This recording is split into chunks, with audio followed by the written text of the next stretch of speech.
기독교 한국침례회가 오는 16일 대전 디딤돌교회에서 비대면으로 111차 정기총회를 개최합니다. 침례교는 이번 총회에서 기후위기 실천 선언문 채택 등을 주요 안건으로 다룰 예정입니다. 7년 전 이집트 이스라엘 성지 순례 도중 자살 폭탄 테러 공격을 받은 진천중앙교회가 아프간 특별 기여자들을 위한 성금을 전달해 잔잔한 감동을 주고 있습니다. 우리 정부가 아프가니스탄 현지인과 가족 390여 명을 특별 기여자라는 이름으로 받아들인 것에 대해 대체로 긍정적 반응이 많은 반면 특별 기여자라는 명칭이 오히려 난민에 대한 부정적 여론을 키울 수 있다는 지적도 있습니다. 한국기독교교회협의회가 8월에 주목하는 시선으로 선정한 아프간 난민 수용에 대한 두 가지 시각을 정리해드립니다. 예장통합총회가 인도네시아 선교 50주년을 기념해 기념 예배를 드리고 선교 보고를 통해 무슬림이 다수인 인도네시아에서 한국교회와 선교사들이 힘을 합해 복음을 전하고 있다고 전했습니다. 여러분 안녕하십니까? CBS 뉴스입니다. 기독교 한국침례회가 오는 16일 전국 24개 교회에서 비대면으로 제111차 정기총회를 개최합니다. 침례교는 이번 총회에서 기후위기 실천선언문 채택 등을 주요 안건으로 다룰 예정입니다. 총회장 후보에는 수원중앙침례교회 고명진 목사가 단독 입후보했습니다. 고석표 기자가 전해드립니다. 기독교 한국침례회가 오는 16일 하루 비대면으로 제111차 정기총회를 개최합니다. 전국 교회를 대표한 1250여 명의 대의원들은 대전 디딤돌교회 등 전국 24개 교회로 흩어져서 비대면 온라인 총회에 참석합니다. 침례교는 이번 총회에서 평등법 반대와 기후위기 실천선언문 채택 등을 주요 안건으로 다룹니다. 특히 기후위기에 따른 실천선언문은 전국의 침례교회들이 환경 실천 항목 10가지를 지켜나가자는 내용으로 채택 여부에 관심이 모아지고 있습니다. 침례교는 또 이번 총회 의장단 선거에서 스마트 보트를 도입해 투표를 진행합니다. 모바일 전자투표 방식의 스마일 보트는 지난해 예장 고신총회와 합신총회 임원 선거에서 사용됐습니다. 전자투표 방식이 도입됨에 따라 2시간 넘게 진행됐던 임원 선거 시간이 20-30분 내로 크게 단축될 것으로 보입니다. 침례교 김일엽 총무는 이번 의장단 선거를 계기로 표결 처리 안건에 대해서도 스마트 보트를 도입해 진행한다고 밝혔습니다. 본인이 소지하고 있는 핸드폰으로 QR코드를 부여받아서 직접 본인이 의사결정을 스마트보트로 하고 선거도 스마트보트로 진행을 합니다. 한편 총회 의장단 후보에는 수원중앙침례교회 고명진 목사가 총회장으로 단독 입후보했고 제1부총회장에는 대전 은포교회 이현 목사와 함께하는 교회 김인환 목사가 후보로 나서 총대들의 선택을 기다리고 있습니다. 제2부총회장은 아직까지 등록한 후보가 없습니다. 박문수 총회장은 코로나 상황에서 정기총회를 성공적으로 개최할 수 있도록 총회 준비에 최선을 다하고 있다고 밝혔습니다. CBS 뉴스 고석표입니다. 7년 전인 2014년 2월 충북 진천 중앙교회 교인들이 이집트와 이스라엘 성지 순례에 나섰다가 이슬람 무장단체의 자살 폭탄 테러를 당한 사건 기억하실 겁니다. 4명이 숨지고 수십 명의 교인들이 부상을 입은 끔찍한 사건이었는데요. 이 테러의 악몽을 또렷이 기억하고 있는 진천중앙교회가 진천에 머물고 있는 아프간 특별 기여자들을 위한 성금을 전달해 잔잔한 감동을 주고 있습니다. 송주열 기자입니다. 진천을 대표하는 교회 가운데 하나인 진천중앙교회는 지난 2014년 2월 창립 60주년을 맞아 떠난 이집트, 이스라엘 성지 순례 도중 이슬람 무장단체 테러 공격을 받았습니다. 테러를 당한 관광버스에는 충북 진천중앙교회 교인 31명과 이집트 현지 가이드 재진수 집사, 한국에서 동행한 인솔자 김진규 목사 등 35명이 타고 있었습니다. 이 테러로 진천중앙교회 김홍렬 권사와 재진수 집사, 김진규 목사가 목숨을 잃었고 교인 대부분 부상과 테러 트라우마에 시달렸습니다. 어려운 사람 모시고 그러면은 자기 일만 막 저기 해주시고 되게 정이 너무 많으셨던 분이세요. 정직하시고 정확하신 분이고 그래서 주위 분들이 너무 안타까워하세요. 당시 진천중앙교회는 사랑하는 성도를 잃은 슬픔을 애써 달래며 성지순례에 나선 교인들의 무사 귀환을 위해 노심초사 간절한 기도를 쉬지 않았습니다. 7년 전 테러 상황은 800여 교인들의 머릿속에 지워지지 않는 기억으로 자리 잡았습니다. 진천중앙교회가 테러의 상처를 딛고 아프간 특별 기여자들을 이웃으로 맞이했습니다. 391명의 아프간 특별 기여자들이 충북 진천 공무원 인재개발원에 입소할 때 환영 현수막을 내걸었던 진천중앙교회는 진천군청을 방문해 아프간인을 위해 써달라며 성금 300만 원을 전달했습니다. 종교나 인종을 초월해 어려움을 당한 이웃들에게 도움을 주는 것이 예수 그리스도의 가르침이기 때문입니다. 그 강도 만난 사람에 대해서 그 사람이 이웃이 누구냐 이렇게 물었을 때 그 사마리아 사람이 그 강도 만난 사람을 도와줬을 때 그게 유대인이냐 유대인이 아니냐 유대교냐 기독교냐 이런 거 안 따지고 그 생명을 위해서 그가 도와준 것처럼 지금은 그거 따질 때가 아니라고 생각이 돼요. 진천중앙교회 김동환 목사는 7년 전 교회가 어려움을 당할 때 국민들과 진천 군민들의 사랑으로 어려움을 이겨낼 수 있었다며 우리나라에 온 아프간 특별 기여자들이 우리나라에 잘 정착하기를 바라는 마음으로 작은 사랑을 나누게 됐다고 말했습니다. 그게 마중물이 돼서 그래서 다른 기관이나 또 교회 단체에서도 그분들 그 사람들이 뭐 이슬람 신도들이라 이렇게 해서 단정 짓지 말고 또 그 사람들 중에서 한 명이라도 개종이 되고 기독교인이 될 수 있다면 그거보다 얼마나 귀한 일이 또 어디 있겠어요. 그래서 우선은 잘 우리나라에 정착하면 좋겠고 테러의 상처를 딛고 우리나라를 찾은 이방인들에게 손을 내민 진천중앙교회의 사랑 나눔이 잔잔한 감동을 주고 있습니다. CBS 뉴스 송주열입니다.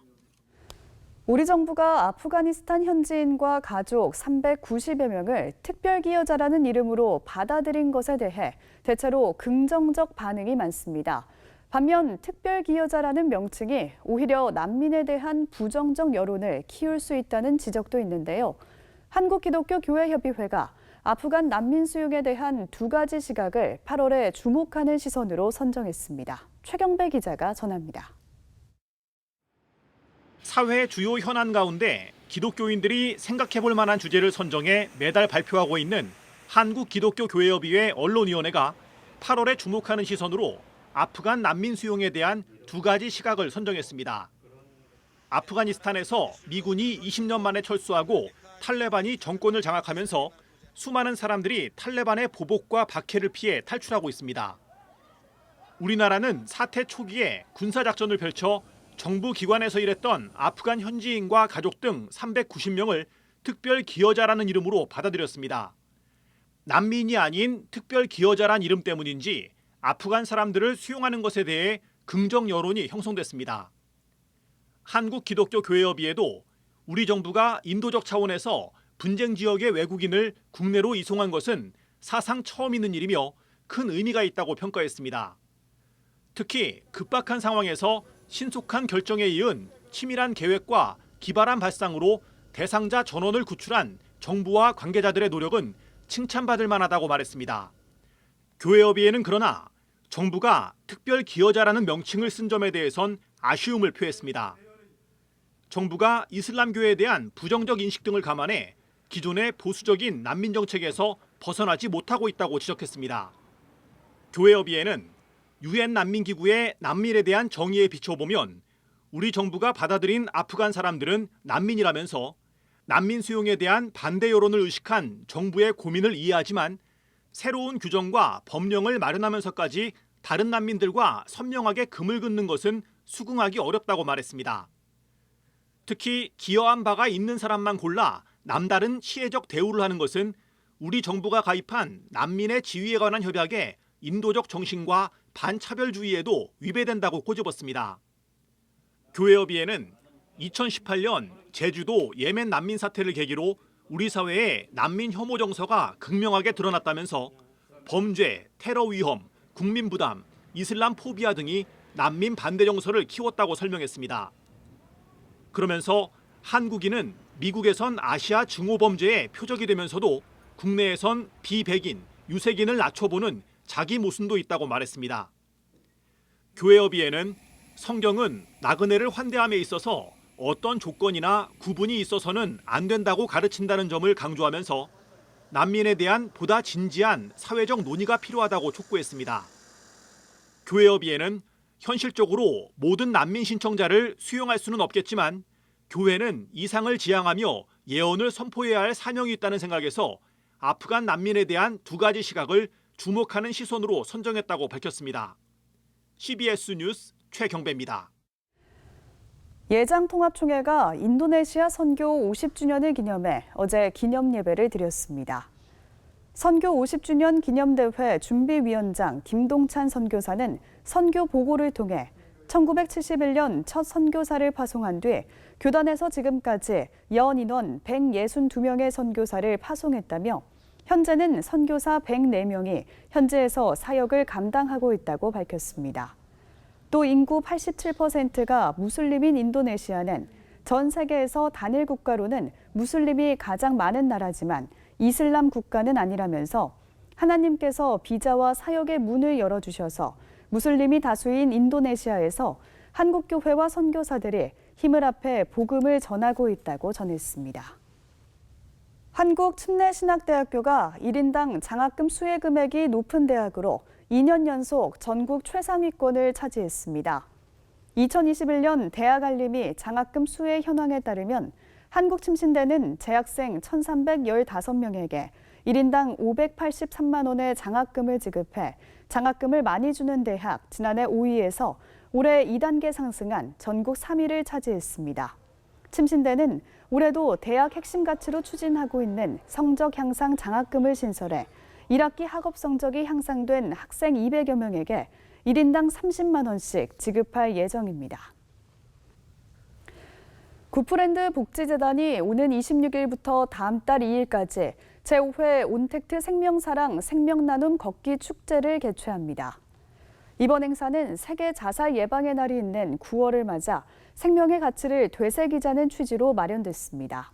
참가자들은 사전에 배송받은 생명사랑 패키지 장비를 착용하고 각자 걷고 싶은 길을 선택해 2km 이상 걸은 뒤 어플리케이션을 통해 자신이 걸은 거리를 인증하면 됩니다.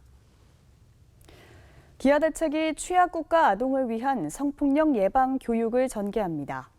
기아 대책과 서울대학교 글로벌 사회공헌단이 함께하는 이번 사업은 코로나19 이후 경제적인 여건 악화를 이유로 조혼과 노동 착취 등 심각한 인권 문제에 내몰린 세계 아동의 인권을 보호하기 위해 마련됐습니다. 기아 대책과 서울대 공헌단은 아동 성폭력 예방을 위한 쉬운 콘텐츠를 제작해 현재 취약국가 아동 약 2만 6천여 명을 대상으로 교육을 실시하고 있다며 올해 안으로 중남미와 아프리카 등 11개 나라에 추가 배포할 계획이라고 밝혔습니다. 기독교사들의 모임인 좋은 교사 운동이 코로나19 상황에서 학습에 어려움을 겪는 아이들을 돕기 위해 학습결연 119 캠페인을 진행합니다. 학습결연 119는 원격 수업과 등교 수업이 병행되는 교육 현장에서 학생들의 학습 참여를 세밀히 점검하는 캠페인으로 수업에 별도의 정기적인 학습 지도를 제공하는 교사들의 실천 운동입니다. 좋은 교사 운동 회원 교사들은 수업이 끝난 뒤 교실에서 학생들을 직접 만나거나 화상회의 플랫폼을 통해 학습을 지원할 계획입니다. 좋은 교사 운동은 코로나19로 누적된 학습 결손이 심각하다며 불규칙한 학사 운영으로 학습에서 멀어진 학생들을 위해 상담과 학습 지도 등 다양한 활동을 실시하겠다고 밝혔습니다. 한국생명의 전화가 오는 10일 세계 자살 예방의 날을 앞두고 오늘 12일까지 서울 롯데월드타워와 부산 자갈치 시장 등에서 생명의 소중함을 알리는 라이프 메시지 조명을 점등하는 자살 예방 캠페인을 펼칩니다. 기독교 한국침례회가 침례신문사 사장 선출 공고를 냈습니다. 침례신문 이사장 이봉수 목사는 최근 교단 홈페이지에 침례사장 선출 공고를 내고 오는 10일까지 침례신문 사장 후보를 접수한다고 밝혔습니다. 세문안교회가 창립 134주년을 맞아 오는 30일까지 한국교회 역사 초기 기독 여성들의 활약상을 조명한 특별 전시회를 갖습니다. 이번 전시회는 1800년대부터 광복까지 교회의 기틀을 마련하고 전도에 힘썼던 여성들의 이야기를 담았습니다. 기독교 대한감리회 세계선교부는 오는 30일 협성대 웨슬리관에서 국내 이주민 선교사 제도의 필요성과 가능성이란 주제로 다문화 시대 선교 전략 세미나를 엽니다.